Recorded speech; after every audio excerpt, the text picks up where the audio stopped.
আজকে আমি শৈল মাছের ঝোল করব। তার জন্য শৈল মাছটা কেটে ধুয়ে পরিষ্কার করে নিয়েছি। এই যে মাথাটা দিয়ে দিব। শৈল মাছের ঝোল টমেটো দিয়ে করব। তার জন্য আমি পেঁয়াজ কুচি নিয়েছি, টমেটো নিয়েছি এবং কাঁচামরিচ নিয়েছি। এখান দিয়ে আমি মরিচের গুঁড়া নিয়েছি, হলুদের গুঁড়া নিয়েছি এবং লবণ, জিরা এবং গোলমরিচের গুঁড়া নিয়েছি, ধনিয়ার গুঁড়া নিয়েছি। এখান দিয়ে কড়াই বসাই দিয়েছি। আমি পরিমাণ মতো তেল দিয়ে দিব। এই যে আমি পরিমাণ মতো তেল দিয়ে দিছি। এখন পেঁয়াজ কুচিটা দিয়ে দিব। আমি পেঁয়াজ কুচিটা দিয়ে দিচ্ছি। এখন আমি ভালো করে নেড়ে দিব। তারপর আমি এখানে রসুন বাটা 1 চামচ দিয়ে দিব।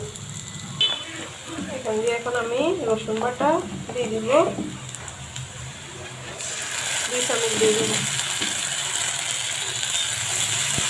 আবারও ভালো করে নেড়তে হবে। আমি ভালো করে নাড়তেছি। তারপরে আমি রসুনটা ভালো করে ভেজে নিয়ে নেব পেঁয়াজের সাথে। এখন আমি একটু পানি দিয়ে দিব। মশলাটা এখন দিয়ে দিব। আমি মশলাটা এখন দিয়ে দিব।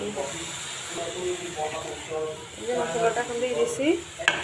এখন আমি আবারও ভালো করে মিশিয়ে নেব।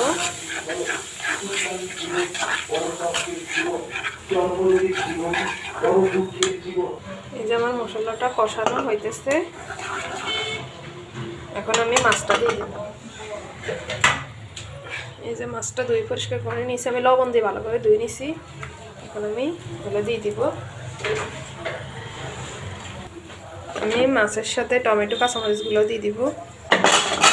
এখন আবার ভালো করে নাড়তে হবে। মশলার সাথে ভালো করে কষাই নিব। আমি মাছগুলো ভালো করে কষাই, তারপরে আমি পানি দিয়ে দিব।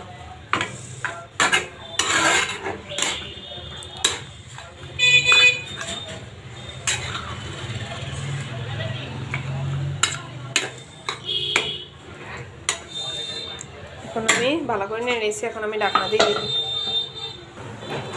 আমার মাছটা এখন কষানো হইতেছে। যেমন মাছটা কষানো প্রায় শেষ। আমি এখন একটু পানি দিয়ে দিব। আমি জলটা পরিমাণ মতো দিয়ে দিছি। এখন আমি ভালো করে নেড়ে দিব। এখন আমি আবারও ঢাকনা দিয়ে রেখে দিব।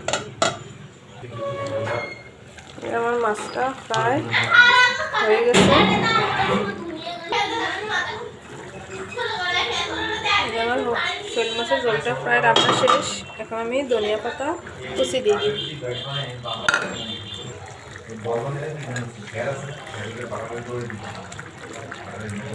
এই যে আমার ঝোলটা ঘন হয়ে গেছে। প্রায় রান্না শেষ। আমার রান্না শেষ।